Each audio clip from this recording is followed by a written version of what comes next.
నమస్తే.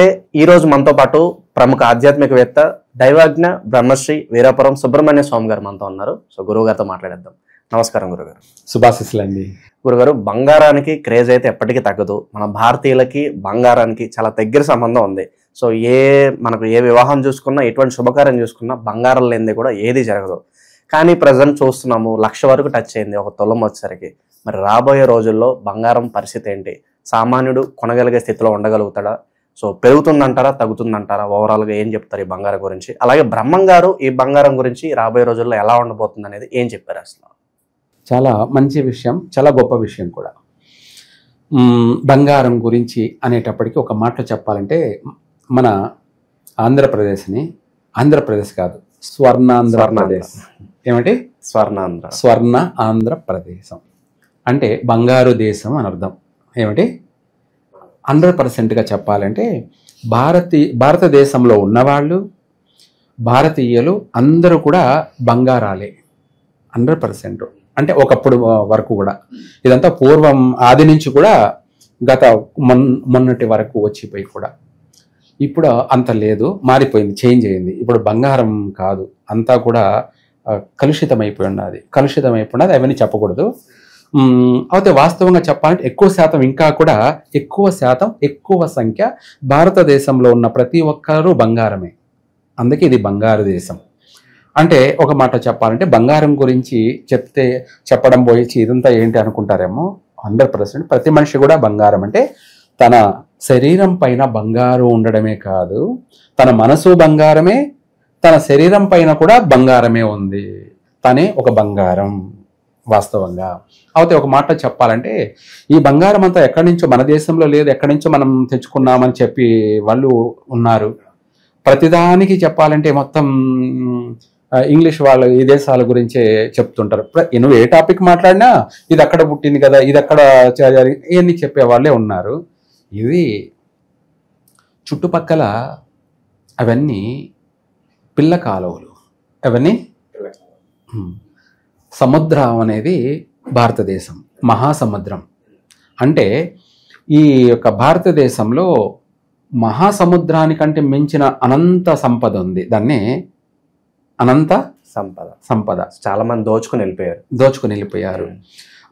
ఈ బంగారం కోసమే ఈ దేశం పైన దాడులు జరిగాయి. ఈ దేశం పైన చేసింది కూడా, అది కూడా చెప్పేస్తాం, ఎవరు ఇల్లు అని చెప్పడం ఏముంది.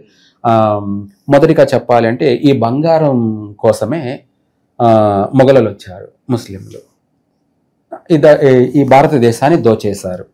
ఒకటి బంగారం కోసమే, మనం బంగారం గురించి మాట్లాడుకుంటున్నాం కాబట్టి. తర్వాత రెండోది, వీళ్ళని చూసి ఇంగ్లీష్ వాళ్ళు వచ్చారు, క్రిస్టియన్ వాళ్ళు వచ్చి ఈ భారతదేశాన్ని మొత్తం ఏమీ లేకుండా, బంగారాన్నే కాదు, బంగారంతో పాటు వజ్రాలు, వైడూర్యాలు, మణులు, మాణిక్యాలు, మరకతంబులు అనేటివన్నీ కూడా మొత్తం దోచుకుపోయారు. ఇంకా చెప్పాలంటే మొన్నటి దాకా కూడా వచ్చిపోయి, శ్రీకృష్ణదేవరాయల కాలం ఆయన పరిపాలన ముగిసే వరకు కూడా కూరగాయలలాగా రాసులు పోసి బంగారాన్ని కానీ, వెండిని కానీ, అలాగే ఇత్తడి కానీ, రాగి కానీ, కంచు కానీ, ఇవి కుప్పలుగా పోసి వాటితో పాటు వజ్రాలు, వైడూర్యాలు, మణులు, మాణిక్యాలు, మరకతంబులు, ముత్యాలు, కెంపులు అనే నవరత్నాలు అన్నిటినీ కూడా కూరగాయలలాగా, మార్కెట్లలాగా రాసులు పోసి అమ్మారు. మొన్నటి దాకా అంటే కూడా శ్రీకృష్ణదేవరాయల కాలం వరకు కూడా అంత సంపద. అంటే మన భారతదేశంలో జనాభా ఎంతమంది ఉన్నారని పక్కన పెట్టేస్తే, అంతకు మించిన టన్నుల బంగారం అనేది ఇప్పటికి కూడా ఉంది. ఇప్పటికి కూడా అంతా కూడా భూమిలో నిక్షిప్తమై ఉన్నది. ఇవన్నీ కూడా వీటిని నిధులు అంటారు. ఏమంటారు? నిధులు, నిక్షేపాలు. ఇవి ఒక్కొక్క విధమైనటువంటి శాసనాలతోటి అనంతమైనటువంటి మణుల మాణిక్యాలతో కూడుకొని ఉన్న బంగారం అంతా కూడా అన్ని వస్తువులు ఉన్న రూపాల్లోనే భూమిలో, భూగర్భంలో గదులు ఏర్పాటు చేసి శాసనాల ద్వారా శాసనాలు చేసి వాటికి బంధనాలు వేసి వాటన్నిటిని కూడా అడుగడుగున దాచే ఉన్నారు. ఇవంతా కూడా ఉన్నాయి. వీటి అన్నిటినీ కూడా బ్రహ్మం గారు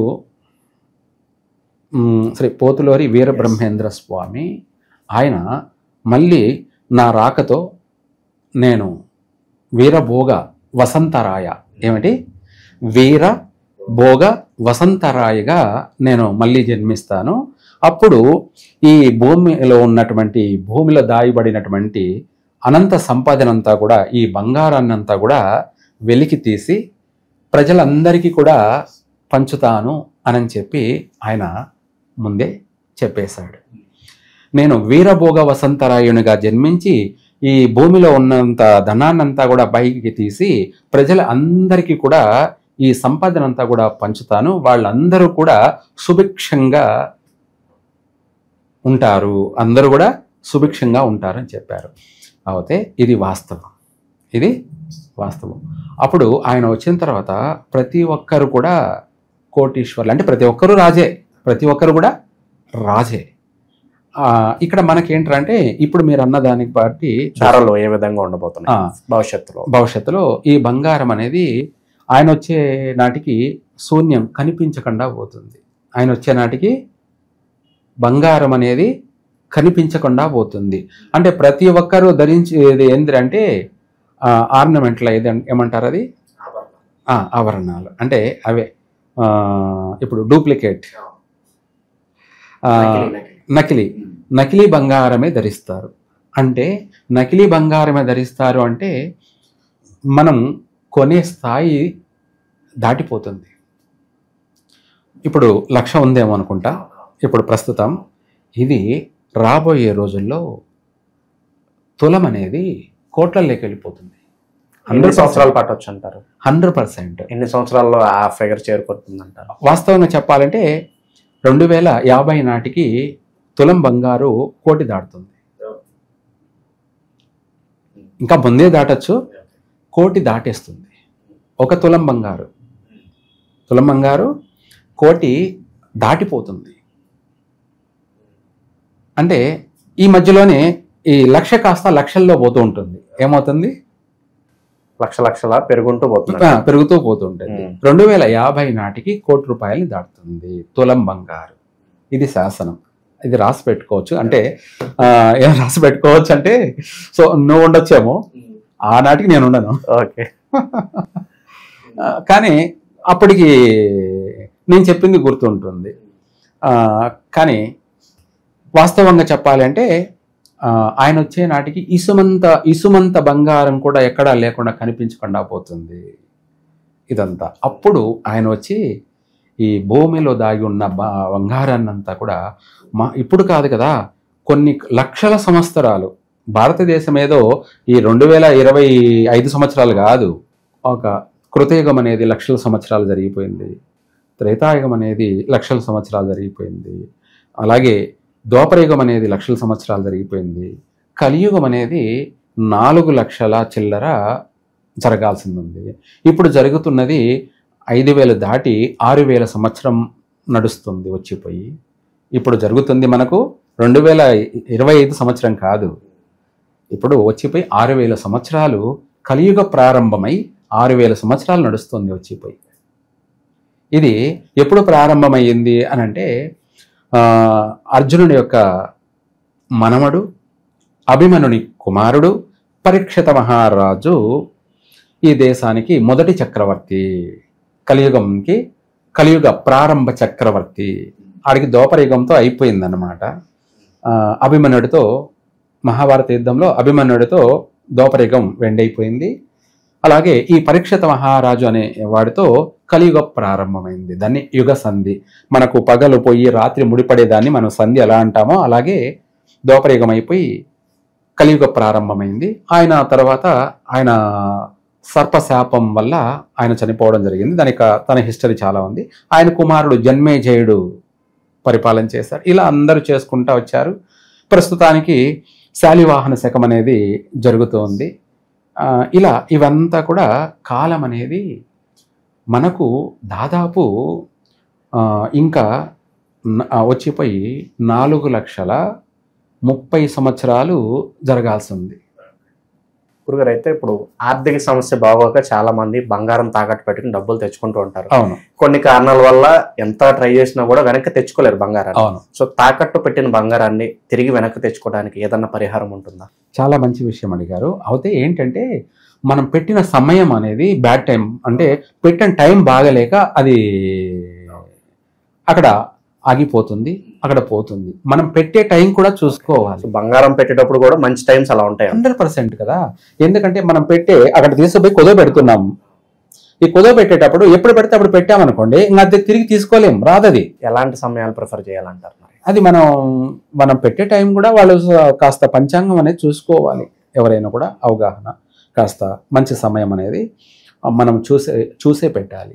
మనకు కలిసి వచ్చే వారం అనేది ఉంటాయి, వాళ్ళకి కూడా తెలుస్తూ ఉంటుంది. ఏమని ఒక్కొక్క వారం వాళ్ళకి నెగిటివ్ ఉంటుంది, ఆ వారంలో చేయకూడదు. అంటే మనం సపోజు ఒక వారం అనుకున్నాం, సోమవారమే అనుకున్నాం, మంచి వారం అనేది అందరికీ తెలుసు. సోమవారం ఎత్తపోయి కొదవ పెట్టామనుకున్నాం, ఒకసారి దాన్ని మనం తీసుకోలేకపోయినాం అంటే ఆ వారం మనకు ఆపోజిట్ వారం ఒక్కసారితో భావించకూడదు. మళ్ళీ ఇంకొక ఏదైనా పని చేసాం అంటే వాళ్ళు ఎప్పుడో జీవితంలో చేస్తూనే వస్తుంటారు కదా కొన్ని పనులు, ఆ వారం అన్ని ఆటంకాలు జరుగుతూ ఉంటాయి కదా, అప్పుడు ఏంటంటే ఆ వారం అస్సలు పెట్టకూడదు. అలాగే మనం పెట్టే సమయం అనేది రావుకాలము, యమగండము, వర్జము, దుర్ముహూర్తాలు అనేటివి కూడా కొన్ని ఉంటాయి. అవి ఆ సమయంలో ఎతపోయి పెట్టకూడదు. పెట్టినామనుకోండి అది మనం తీసుకోలేము. అది తీసుకుందామని ఎంత ప్రయత్నం చేసినా కూడా మనకే ఇంకా కలిసి రాక దాన్ని తీసుకోలేక దాన్ని వదిలేసుకోవాల్సింది వస్తుంది. 100% ఇది సత్యం, నిజం అది.